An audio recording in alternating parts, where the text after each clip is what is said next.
One day world cup ను త్రుటిలో చేజార్చుకున్న భారత్ మరో వేటకు సిద్ధమైంది. టీ20 ప్రపంచ కప్ ను అందుకోవడానికి టీమిండియా ప్రణాళికలు రచిస్తోంది. గ్రూప్ ఏలో ఉన్న రోహిత్ సేన సూపర్ 8 కు చేరుకోవడం సులభమే. ఆ తర్వాత ఫైనల్ కు అర్హత సాధించడానికి సవాళ్లను ఎదుర్కోవాల్సి ఉంటుంది. ఈ నేపథ్యంలో దానికి తగ్గట్లుగా coach Rahul Dravid, captain Rohit Sharma plans వేస్తున్నారు. అయితే టీ20 వరల్డ్ కప్ లో భారత జట్టు కూర్పుపై సర్వత్రా ఆసక్తి నెలకొంది. తుది జట్టులో చోటు ఎవరికి దక్కుతుంది అనే ఉత్కంఠ మొదలైంది. ఓపెనర్లుగా ఎవరొస్తారు? ఫినిషర్ పాత్ర ఎవరు పోషిస్తారు? పేస్ బాధ్యతలు ఎవరు అందుకుంటారు అనే ప్రశ్నలు మొదలయ్యాయి. కాగా రోహిత్ శర్మతో పాటు విరాట్ కోహ్లీ ఓపెనర్ గా బరిలోకి దిగుతాడని మాజీ క్రికెటర్ సంజయ్ మంజ్రేకర్ అభిప్రాయపడ్డాడు. అలాగే భారత జట్టు ఎంపికలో సీనియర్లకు ప్రాధాన్యత ఇవ్వడంపై మంజ్రేకర్ అసంతృప్తి వ్యక్తం చేశాడు.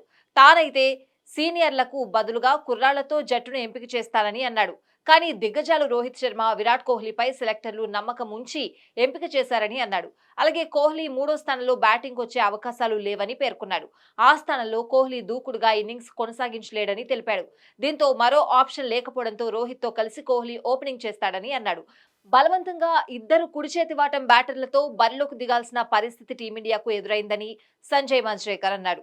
ఈ క్రమంలో యశస్వి జైస్వాల్ దురదృష్టవశాత్తు బెంచ్ కే పరిమితం కావాల్సొస్తోందని తెలిపాడు. అయితే గతంలో సీనియర్లు నమ్ముకున్న సందర్భాల్లో టీమిండియాకు కలిసి రాలేదని, ఈసారి కలిసొస్తుందని ఆశిస్తున్నట్లు తెలిపాడు. ఫినిషర్ గా హార్దిక్ పాండ్యాకు అవకాశం ఇవ్వాలని, ఆ పాత్రను అతను సమర్థవంతంగా పోషిస్తాడని మంజ్రేకర్ పేర్కొన్నాడు.